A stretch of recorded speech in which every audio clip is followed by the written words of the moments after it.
Morning everyone. आप सबको good morning. सबको जय मसीह की। सबको जय मसीह की। Praise the Lord.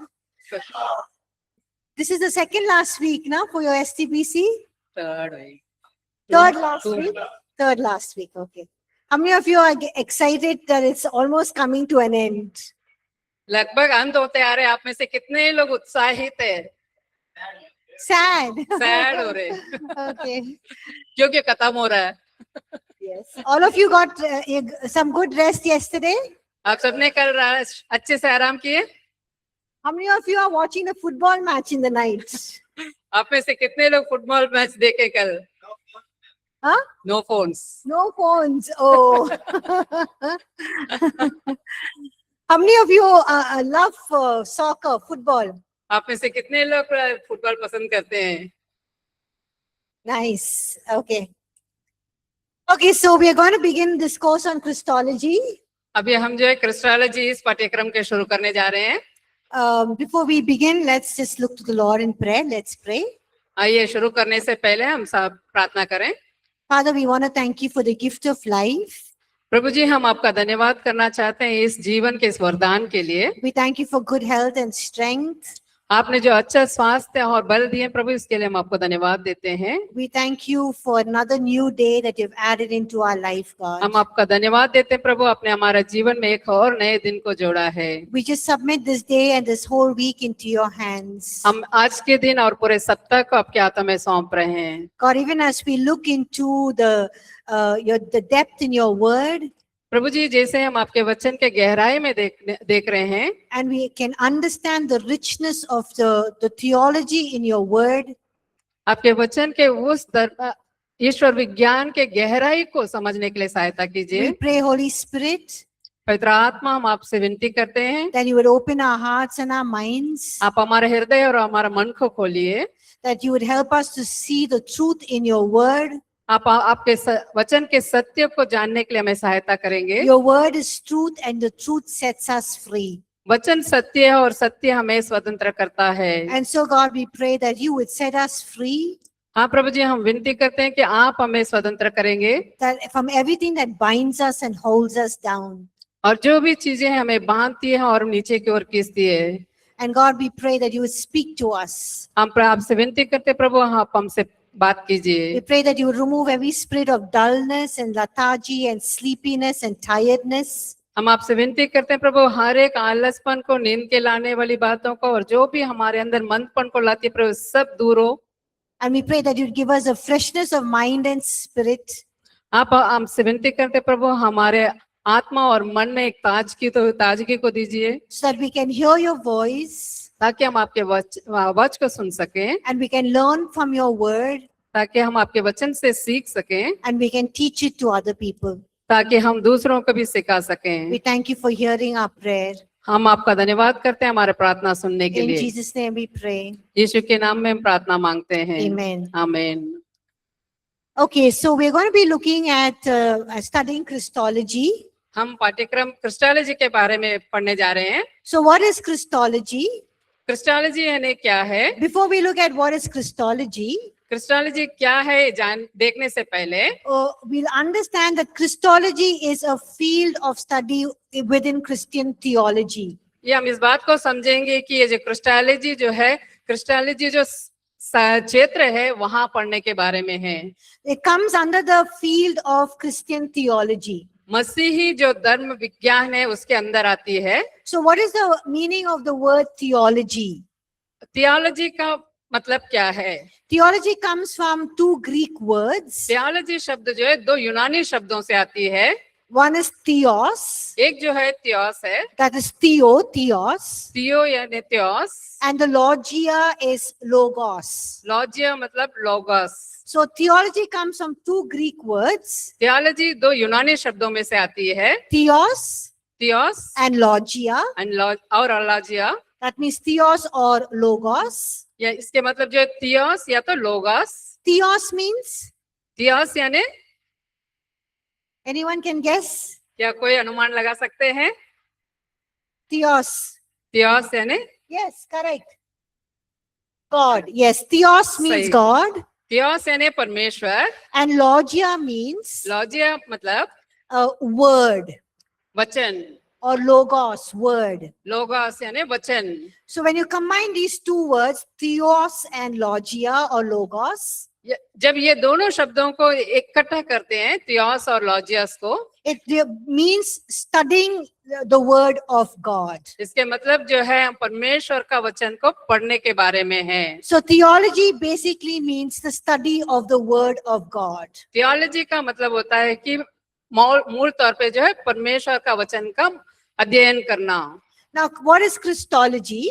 अभी क्रिस्टोलॉजी यानी क्या है?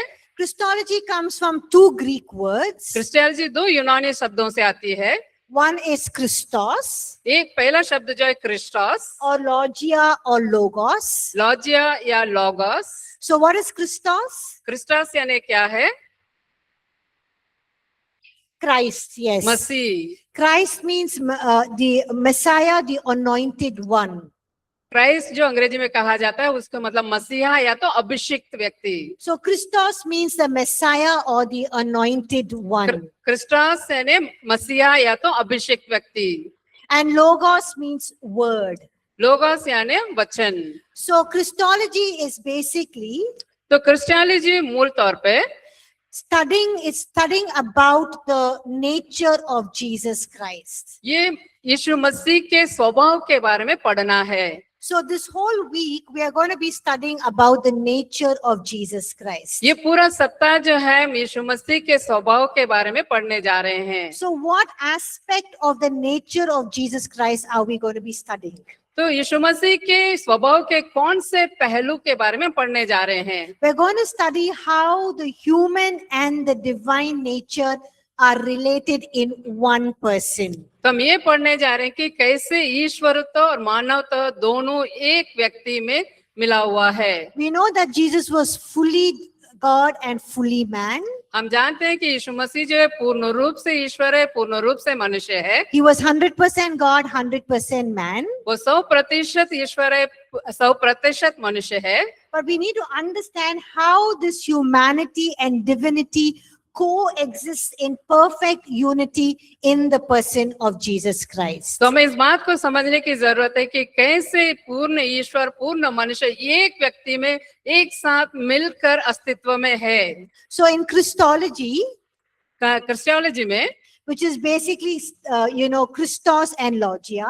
मूल तौर पे जो क्रिस्टोस और लॉजिया है. Christos means Messiah or the anointed one. Christos यानी मसीहा या तो अभिषेक व्यक्ति. And logia means the word.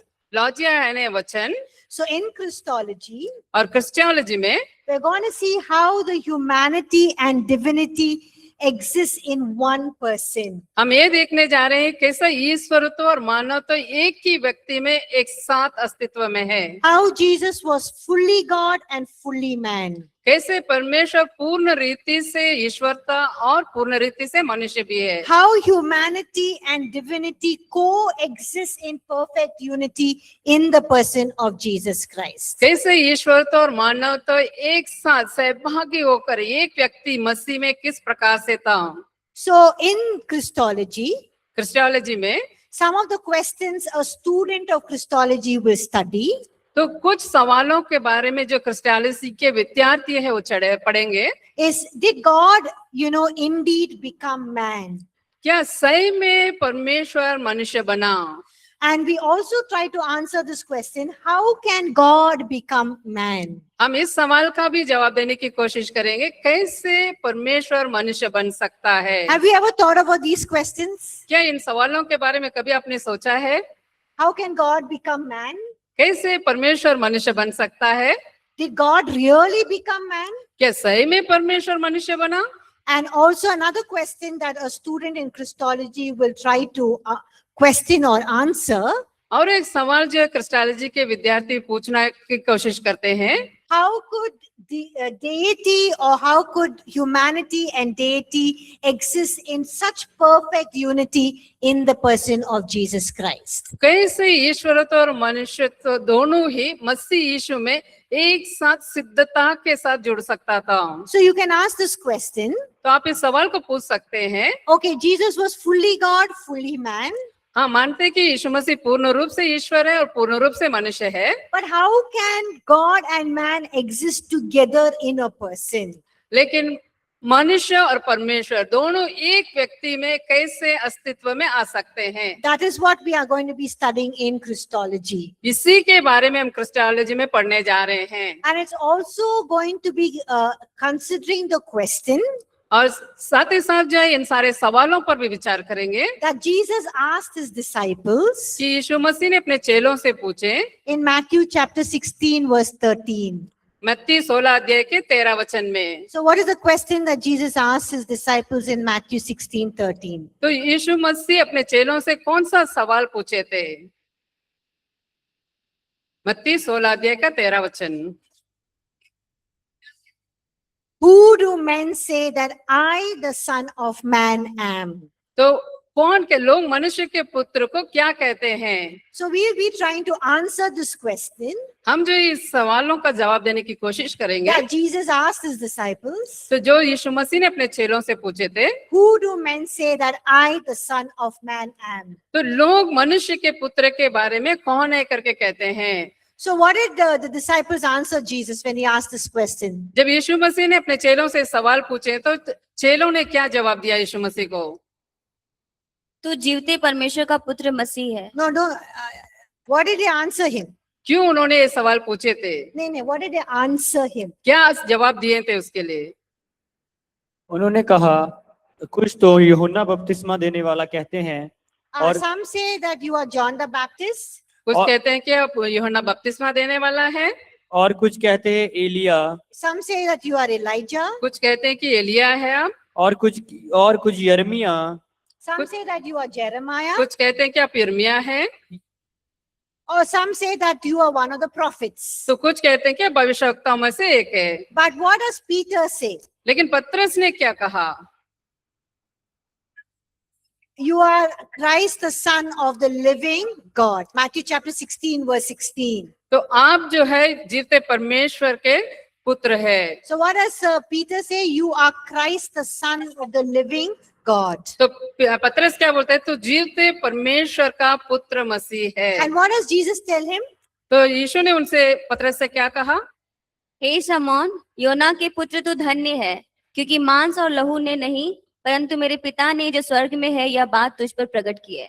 Yes, flesh and blood has not revealed this to you, but my Father in heaven. तो मांस और लहू ने आपको इस बात को प्रकट नहीं की, लेकिन मेरा पिता ने आप पर इसको प्रकट किया है। So we'll be trying to understand and answer this question, who is Jesus Christ? तो हम जो है इस सवाल का जवाब देने की कोशिश करेंगे कि यीशु मसीह कौन है। So in Christology, क्रिस्टियोलॉजी में we'll try to prove the divinity of Jesus Christ, हम यीशु मसीह के ईश्वरत्व को साबित करने की कोशिश करेंगे that Jesus Christ is God. कि यीशु मसीह परमेश्वर है। Because many people in this world क्योंकि इस संसार में कई सारे लोग don't believe that Jesus is God. तो वो यीशु मसीह परमेश्वर है इस पर विश्वास नहीं करते हैं। They believe that he's just a human being, वो इस बात पर विश्वास करते हैं कि वो केवल एक मनुष्य है or he's one of the prophets, या तो भविष्यवक्ता में से एक है, but he's not God. लेकिन वो परमेश्वर नहीं है। So you must be wondering, why are we studying this course? तो आप इस बात पे आप सोच सकते हैं कि हम क्यों इस पाठ्यक्रम को पढ़ रहे हैं। And this course is very important और ये पाठ्यक्रम बहुत ही महत्वपूर्ण है because we're trying to prove that Jesus is not only man, but he is also God. क्योंकि हम ये साबित करने की कोशिश करें कि यीशु मसीह केवल मनुष्य नहीं है, यीशु मसीह परमेश्वर है। And we are trying to prove it through the word of God. हम जो है परमेश्वर के वचन के द्वारा इसे साबित करने की कोशिश कर रहे हैं। Because Christology is basically Christos, Messiah, and the word of God. So we're trying to prove Jesus is God and man from the scriptures. क्योंकि हम क्रिस्टोलॉजी का मतलब होता है कि मसीह और वचन है, इसलिए इसको जो है साबित करने के लिए हम वचन के द्वारा ही साबित करेंगे। So from the word of God, इसलिए वचन के द्वारा we look at various scripture passages हम कई सारे वचनों को देखेंगे that talk about the pre-existence of Jesus Christ. जो यीशु मसीह का पूर्व अस्तित्व के बारे में बात करती है। That Jesus Christ was not only born in a certain time in history in Bethlehem, यीशु मसीह जो है बेथलेहम में इतिहास में बस कुछ समय के लिए परमेश्वर नहीं था, but he was there. He existed even before time began or before the creation of this world. तो यीशु मसीह जो है इस संसार के सृष्टि से पहले, समय शुरू होने से पहले ही था। So we'll look at the pre-existence of Jesus Christ. हम यीशु मसीह के पूर्व अस्तित्व के बारे में देखेंगे। We'll talk about the eternal nature of Jesus Christ. यीशु मसीह के अनंत स्वभाव के बारे में हम देखेंगे, बात करेंगे। And then we look at the Old Testament prophecies that prove that Jesus is God and that he came down as man. और इस बात को भी देखेंगे, पुराना नियम के भविष्यवाणियां जो यीशु मसीह को परमेश्वर बताती है और वो जो है इस पृथ्वी पर आए हैं मनुष्य बनकर। We'll also look at his humanity, how he was fully human. हम उसके मानवता के बारे में भी देखेंगे कि वो कैसे पूर्ण रूप से मानव है, And his incarnation. उनका जो शरीर देह धारण करना, And we look at how he was sinless. और ये भी देखेंगे वो कैसे पाप रहित है, And then we look at his death and his resurrection. और उनका मृत्यु और पुनरुत्थान के बारे में भी देखेंगे। So in Christology, क्रिस्टोलॉजी में we basically study the divinity of Jesus Christ. हम मूल तौर पे यीशु मसीह के ईश्वरत्व के बारे में पढ़ेंगे, And we prove that Jesus is God. और हम ये साबित करेंगे कि यीशु मसीह परमेश्वर है, And we'll also study the humanity of Jesus Christ. और साथ ही साथ यीशु मसीह के मानवता के बारे में भी पढ़ेंगे, And we look at how he was fully human. और इस बात को देखेंगे कैसे वो पूर्ण रूप से मनुष्य था, And we'll prove finally that, how humanity and divinity exist in perfect unity in the person of Jesus और Christ. अंत में इस बात को हम साबित करेंगे कि कैसे ईश्वरत्व और मानवत्व एक साथ मिलकर मसीह यीशु में वास करती थी। So we'll begin by proving that Jesus is God. तो हम जो यीशु मसीह परमेश्वर है ये कहते हुए शुरू करेंगे। And we're going to prove all of this from scripture, from the Bible. तो ये इन बातों को जो है परमेश्वर के वचन से, बाइबल से, इन वचन के द्वारा ही साबित करेंगे। Now to prove that Jesus is God, तो अब ये साबित करने के लिए कि यीशु मसीह परमेश्वर है, we will look at his pre-existence. हम जो उनके पूर्व अस्तित्व के बारे में देखेंगे। That means Jesus existed even before he was born in this earth. तो इसके मतलब जो है यीशु मसीह जो इस पृथ्वी पर जन्म होने से पहले ही अस्तित्व में थे। So we can ask this question. क्या हम अपने आप को ये सवाल पूछ सकते हैं? Did Christ exist before he came into this world? तो ऐसा सवाल पूछ सकते हैं कि यीशु मसीह जो है इस संसार में आने से पहले वो अस्तित्व में थे क्या? Yes or no? हाँ या नहीं? Okay. If he did exist, who was he? यदि वो अस्तित्व में था तो कौन है? Who was he? कौन था वो? He is God. वो परमेश्वर है। Okay, so in this chapter, इस अध्याय में the first chapter, पहला पाठ पर we look at what the Bible says or talks about the pre-existence of Jesus Christ. हम ये देखें कि यीशु मसीह का पूर्व अस्तित्व के बारे में बाइबल क्या कहती है, क्या बोलती है। So the scripture passage we are going to look at, which is very important, जो सबसे पहला वचन जो हम देखने जा रहे हैं बहुत ही महत्वपूर्ण है, is John chapter 1 verses 1 to 4. यूहन्ना पहला अध्याय का वचन 1 से लेकर 4 तक। I want all of you to read it by yourself quietly. मैं चाहती हूँ कि आप सब अपने आप में चुपचाप वचन को पढ़ें। John chapter 1 verses 1 to 4. यूहन्ना पहला अध्याय का वचन 1 से लेकर 4 तक।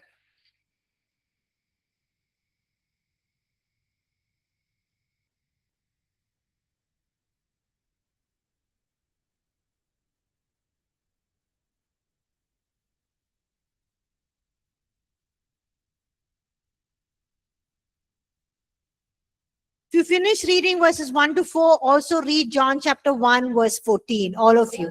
1 से लेकर 4 पढ़ चुके तो आप सब जो है 14 वचन भी, पहला अध्याय का 14 वचन भी पढ़ें।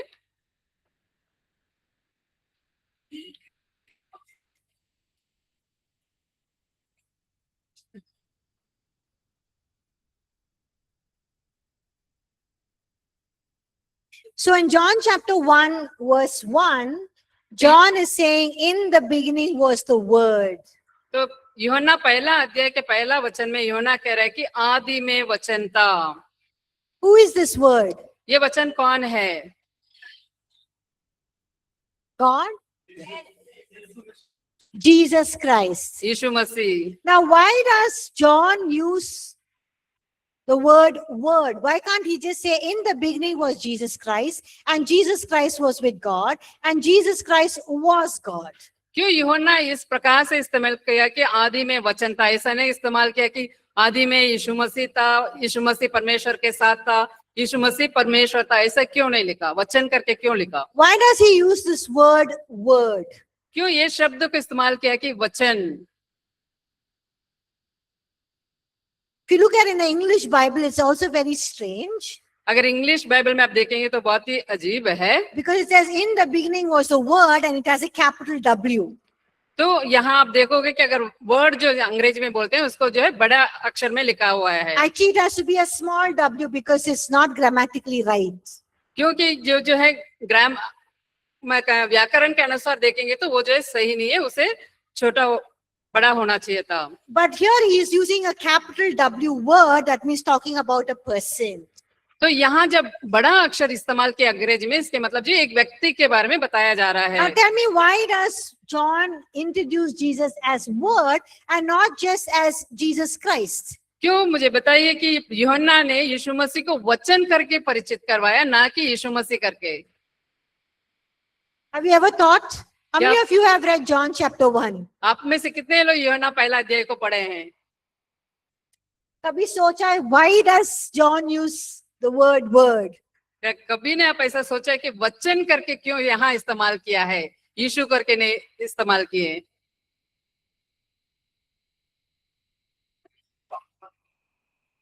क्योंकि वो आत्मा था, okay. So he could have just used Jesus Christ. Huh? Word represents God. How? ये बता रहे हैं कि वर्ड लिखा हुआ है, इसके मतलब परमेश्वर को संदर्भित कर रहे हैं। मैम पूछ रही हैं कैसे? Okay, if you look at the Greek, if you read John chapter 1 in Greek, यदि आप यूहन्ना के पहला अध्याय को यूनानी भाषा में पढ़ते हैं, the word here is logos in Greek. यहाँ जो वचन लिखा गया वहाँ यूनानी शब्द में लोगोस लिखा गया So if you है। read it in Greek, it will be, in the beginning was the logos, and the logos was with God, and the logos was God. यदि यूनानी में पढ़ेंगे तो आदि में लोगोस था, लोगोस परमेश्वर के साथ था और लोगोस परमेश्वर था। So why does John use this word logos? क्यों उसे ये वचन लोगोस इस्तेमाल करना To था? refer to Jesus Christ. तो यीशु मसीह को संदर्भित करने के लिए। John uses this word logos तो यूहन्ना जो है लोगोस शब्द इसलिए इस्तेमाल करता है because this word logos had a very deep and a rich meaning among the Greeks and Jews who John was writing to. क्योंकि जब यूहन्ना जिनके लिए लिख रहा था, यूनानी और यहूदियों के लिए, वे जो इस शब्द से बहुत ही इसका गहरा अर्थ को जानते थे। Both in the Greek thinking and Jewish understanding, this word logos had a very rich meaning. तो यूनानी सोच और जो यहूदियों के जो विचार है, दोनों में जो है ये लोहा शब्द के लिए जो बहुत ही महत्वपूर्ण और गहरा अर्थ था। So if you understand the background to it, you will understand why John uses the word logos here. यदि आप इस पृष्ठभूमि को समझेंगे तब समझ पाएंगे कि क्यों यूहन्ना ने लोगोस का इस्तेमाल किया। So, you know, the Greeks, आप जानते यूनानी लोग when they looked at the universe or the world, जब वो संसार को देखते हैं, and they used to always wonder, वो हमेशा ही अचंभित होते हैं, why is the world not in chaos? Why there is so much perfect order? तो उन्हें ऐसा लगता है कि ये दुनिया जो है इतना व्यवस्थित कैसे है, क्यों कोई गड़बड़ी में नहीं है। And they used to wonder what keeps everything in this perfect order working together. वो इस बात में सोचने लगते हैं कि इस प्रकार से हर एक चीज को कौन सी ऐसी चीजें व्यवस्थित रख रही है। So they try to understand in their human minds वे जो अपने मानव बुद्धि में समझने की कोशिश कर रहे थे that there is some invisible rule or reason or power तो कोई ऐसा अनदेखा जो एक सामर्थ्य है जो शासन कर रही है, तो व्यवस्थित रख रही है। there is some principle that is keeping all of this world in perfect unity and harmony, and there is no chaos. कुछ ऐसा सिद्धांत है जो पूरा ब्रह्मांड को जो है बिना गड़बड़ी होते व्यवस्थित रख रहा है। So they call this power, this reason, this principle as logos. तो वे जो ये सामर्थ्य, ये सिद्धांत और ये सब विचार को जो है लोगोस करके कहते हैं। So for them, this logos was an invisible rule or reason that kept the universe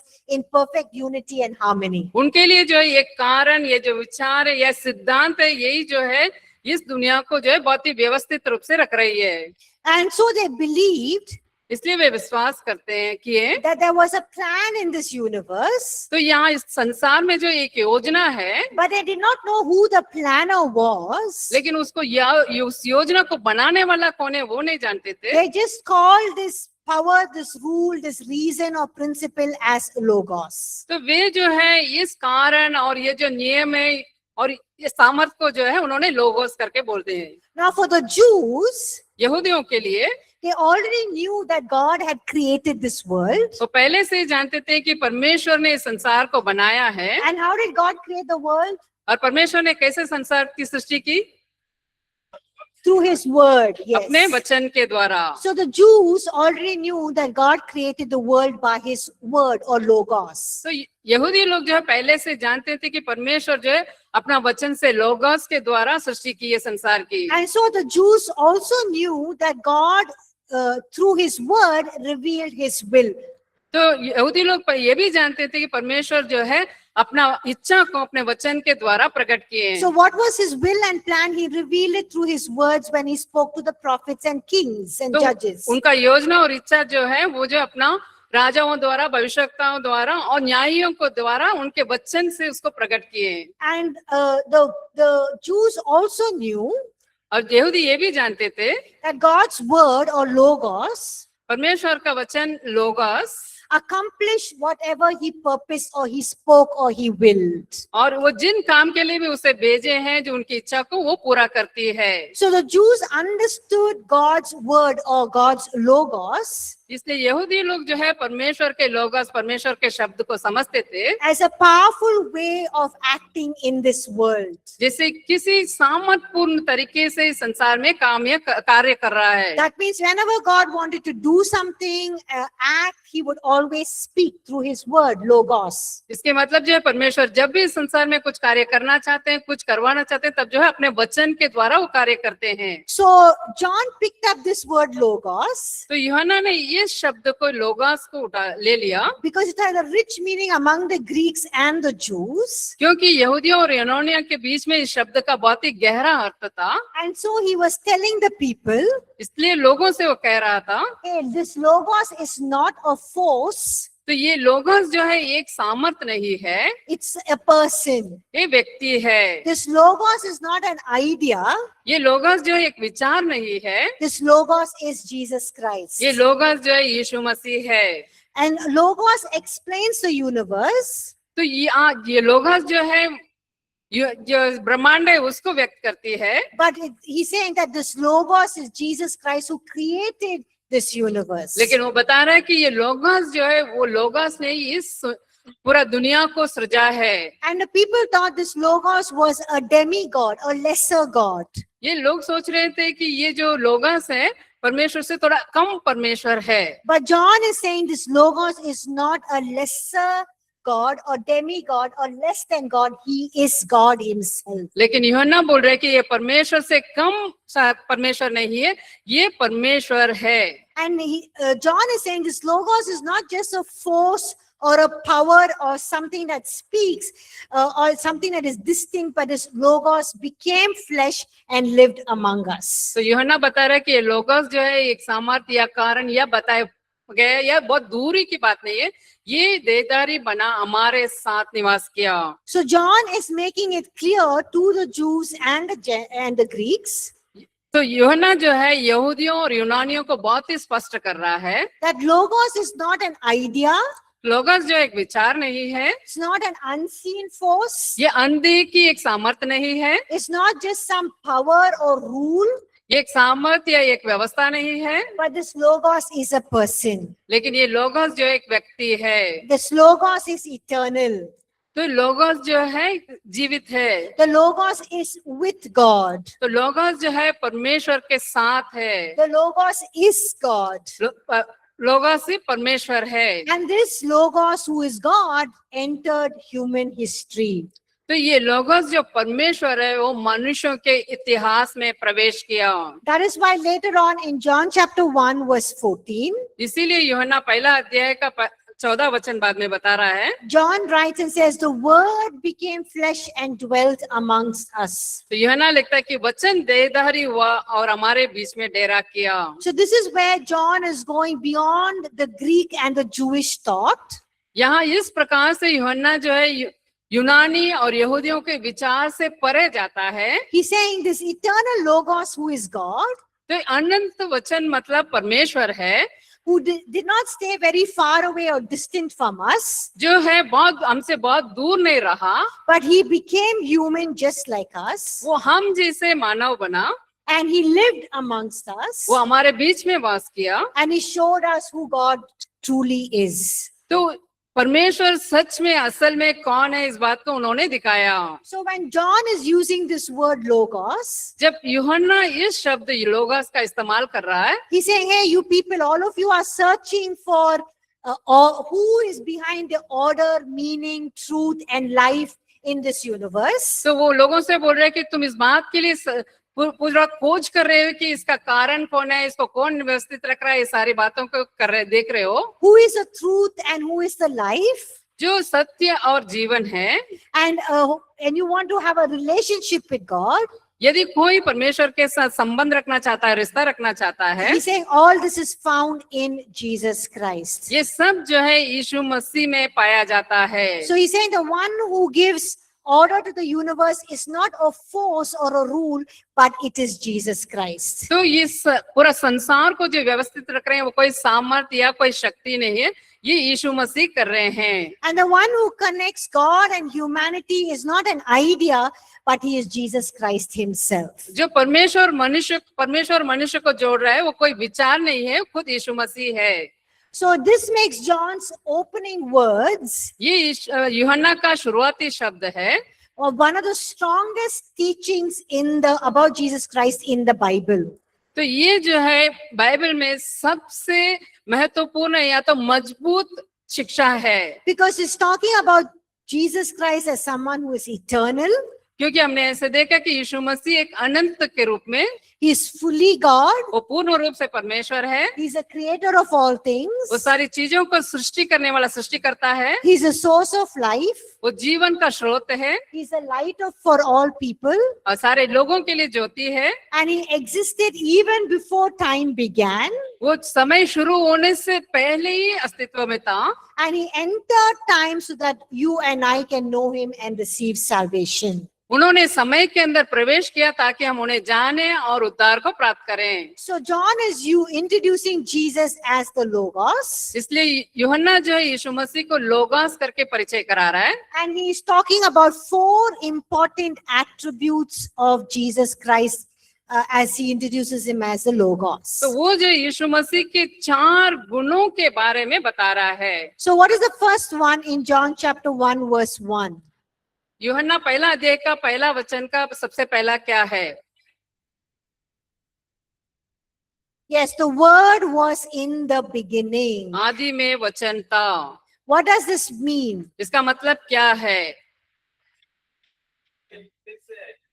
Yes, Jesus Christ, it tells us ये हमें बता रहा है that Jesus Christ existed even before he came into this world. तो यीशु मसीह संसार में आने से पहले अस्तित्व में थे, And even before time itself began. समय शुरू होने से पहले ही यीशु मसीह अस्तित्व में थे।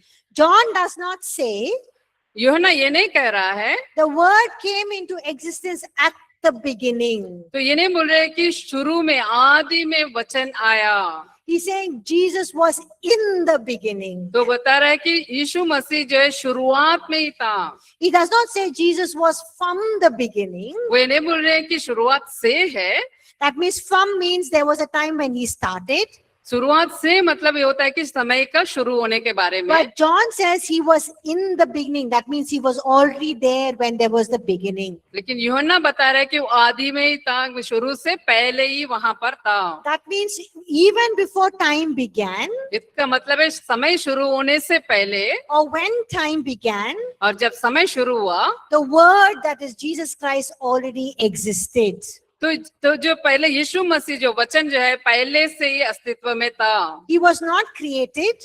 वो सृजा नहीं गया, He did not have a starting point. उसका कोई शुरुआती बिंदु नहीं है। He existed even before the beginning itself. वो शुरू से उससे पहले ही वो अस्तित्व में था। So when we say Jesus Christ is eternal, जब हम कहते हैं कि यीशु मसीह अनंत है, what do we mean? हमारा कहने का मतलब क्या है? It means that Jesus Christ never had a beginning and he will never have an end and he will always exist. इसका मतलब यीशु मसीह का कभी शुरुआत नहीं रहा, ना ही अंत होगा, वो हमेशा ही अस्तित्व में था। So Jesus Christ is eternal means no beginning, no ending. He will always exist. यीशु मसीह अनंत, इसका मतलब है ना शुरुआत है ना अंत है, वो हमेशा ही अस्तित्व में है। So this statement in the beginning, the word was in the beginning. तो ये जो वाक्य दी गई आदि में वचन था, This truth shows us ये हमें ये इस सच्चाई को हमें दिखाती है that Jesus Christ is eternal, कि यीशु मसीह अनंत है, that him coming and being born into Bethlehem was just his entrance into history. तो उनका देहधारी होकर बेथलेहम में जन्म लेना जो है केवल उनका इतिहास में प्रवेश करना है, And not a start of his existence because he already existed. उनका अस्तित्व का शुरुआत नहीं है, क्योंकि वो पहले से ही अस्तित्व में थे। All of you able to understand? क्या आप सब समझ पा रहे हैं? Yes. Okay. What is the second statement? अगला वाक्य क्या है? The word was with God. वचन परमेश्वर के साथ था। That means John is saying that this Logos, who is Jesus Christ, was ever with God the Father and God the Holy Spirit. तो यहाँ यूहन्ना बता रहा है कि ये जो लोगोस है हमेशा ही पिता के साथ और पवित्र आत्मा के साथ था। Look at John chapter 1 verse 18. आइए यूहन्ना पहला अध्याय का 18 वचन देखें। Everyone can read it by yourself. John 1:18, please. आप सब अपने आप खुद से पढ़ लें, यूहन्ना पहला अध्याय का 18 वचन।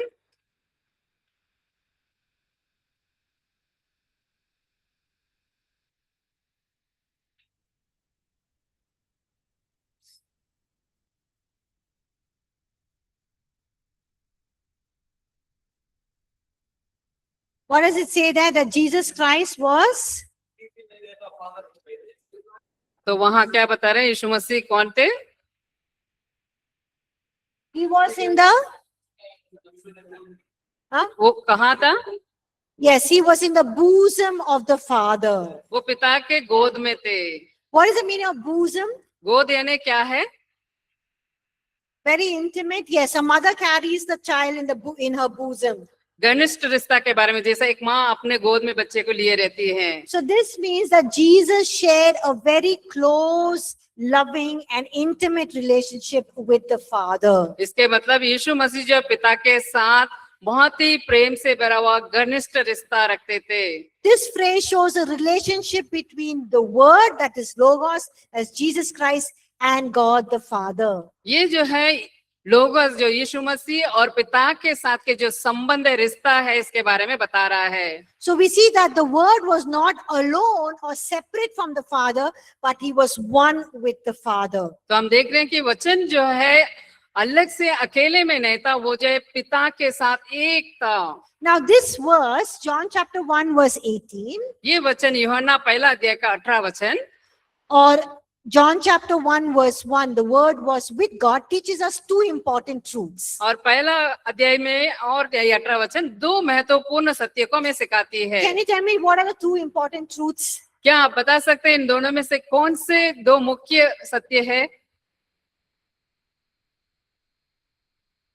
Look at John chapter 1 verse 18 and John chapter 1 verse 1, which shows the Word was with God. What are two important truths we can learn from this? The Word was with God. Okay, so what do we understand from that? उसमें से हम क्या समझ?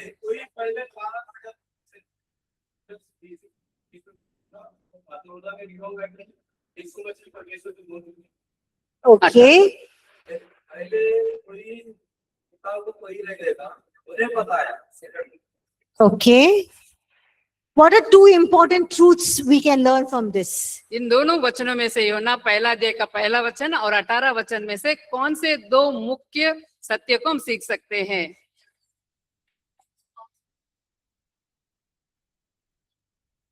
They both are one. Okay.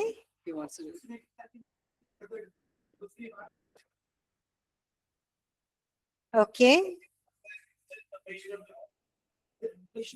Okay. Okay. Thank you for trying. आप सब कोशिश करने के लिए धन्यवाद। The two important truths. The first thing is Jesus is distinct from the Father. तो यहाँ दो चीज हम मुख्य बात को देख रहे हैं। यीशु मसीह जो है पिता से बिल्कुल अलग है। Some people say, God the Father, God the Son, God the Holy Spirit, all are one. तो कुछ लोग कहते हैं कि परमेश्वर पिता और पुत्र और पवित्र आत्मा सब एक है। Yes, they are one, हाँ, वो सब एक है, but they are three distinct persons. लेकिन वे जो है तीन अलग अलग व्यक्ति है। Some people say, we can understand God this way. तो कुछ लोग ऐसा कहते हैं कि हम परमेश्वर को इस प्रकार से समझ सकते हैं। For example, this is Selena. उदाहरण के लिए मैम, ये तो मैं अपने For you, who am I? तो आप Teacher. तो आपके लिए कौन है मैं? For my parents, who am I? मेरे माता पिता के लिए मैं कौन हूँ? Daughter. बेटी For हूँ। my sisters, who am I? तो मेरे बहनों के लिए कौन हूँ? Sister. Okay.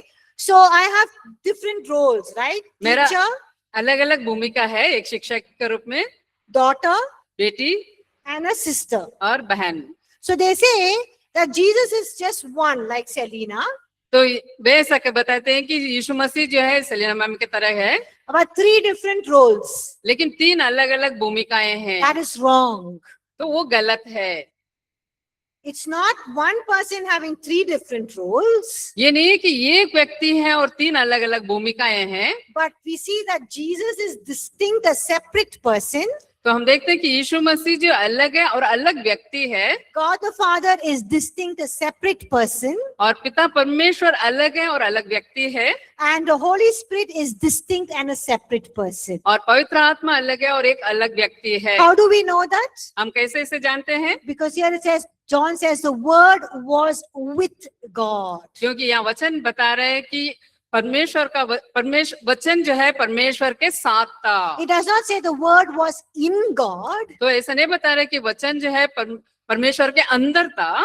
It says the word was with God. तो बता रहे कि वचन जो है परमेश्वर के साथ था। So Jesus is a distinct person. God the Father is a distinct person. इसलिए यीशु मसीह एक अलग व्यक्ति है और परमेश्वर पिता भी अलग व्यक्ति है। But we see that Jesus is deeply united with the Father, one Father. लेकिन हम देखते हैं कि यीशु मसीह जो है पिता के साथ एक साथ गहराई में एक हो जाते हैं। So this verse helps us to understand the reality of the Trinity.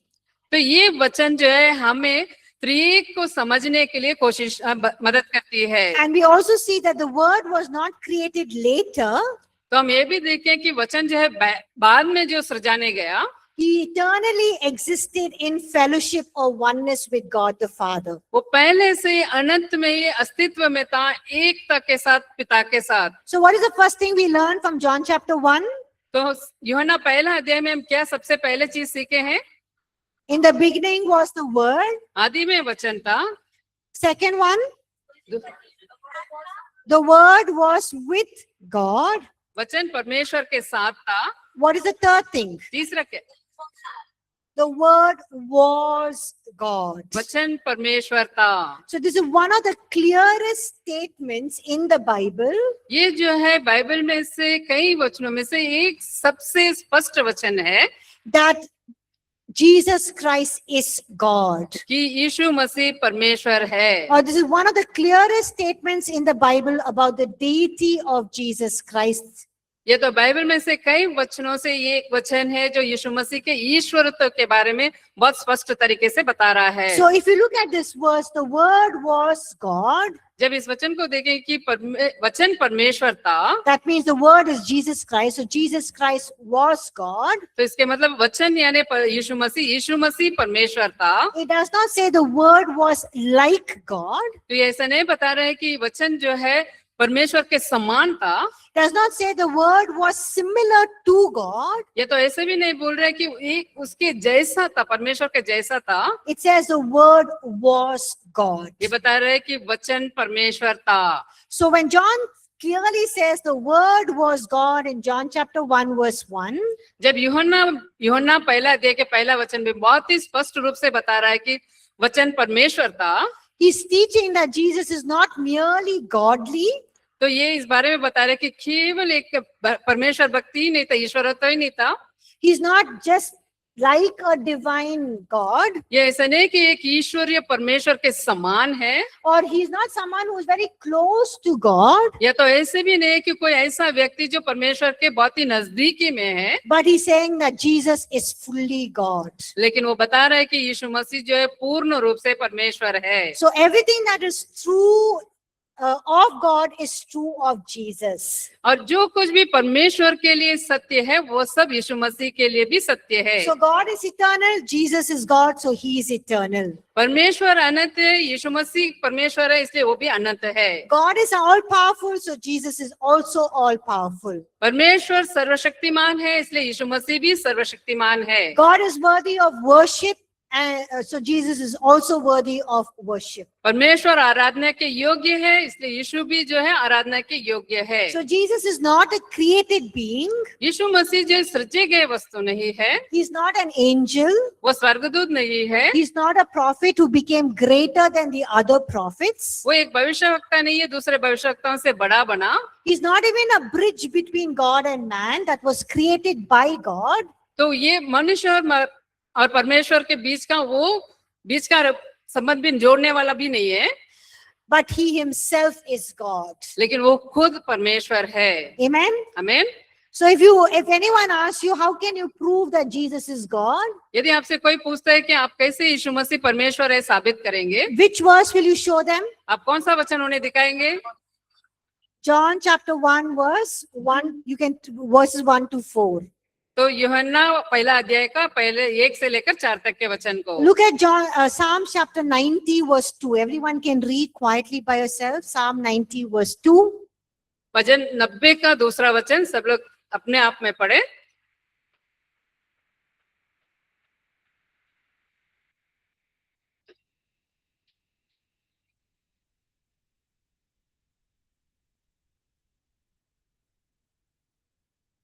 John 90. Psalm 90 verse 2. यूहन्ना 90 वचन 2। No, Psalm 90. सॉरी, भजन संहिता Samhita. 90 का दूसरा वचन।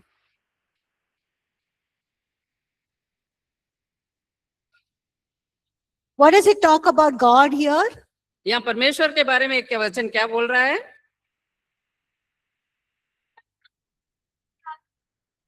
Yes, from everlasting to everlasting you are God. तो अनादि काल से अनंत काल तक तू ही परमेश्वर है। That means it says God exists from everlasting to everlasting. इसके मतलब परमेश्वर जो है अनादि काल से अनंत काल तक अस्तित्व में है। What does it mean from everlasting to everlasting? अनादि काल से अनंत काल तक मतलब क्या है? What does it mean? इसका मतलब क्या है? Never ending. Yes, he's not limited by time. वो समय के साथ सीमित नहीं है। So when John says the word was God, जब यूहन्ना कहते हैं कि वचन परमेश्वर था, he's saying the word shares the same eternal nature. तो ये बता रहा है कि ये वचन जो है वही जो अनंत स्वभाव है उसके साथ साझा करता है। It means Jesus existed in eternity past इसके मतलब यीशु मसीह जो है भूतकाल के जो अनंत है उसमें थे, and he will exist in eternity future. और जो अनंत काल के भविष्य है उसमें भी अस्तित्व में रहेंगे। Amen. आमीन। Okay, we'll go for a break and then we'll come back. Thank you. हम ब्रेक में जाएंगे और ब्रेक से वापस आएंगे। धन्यवाद।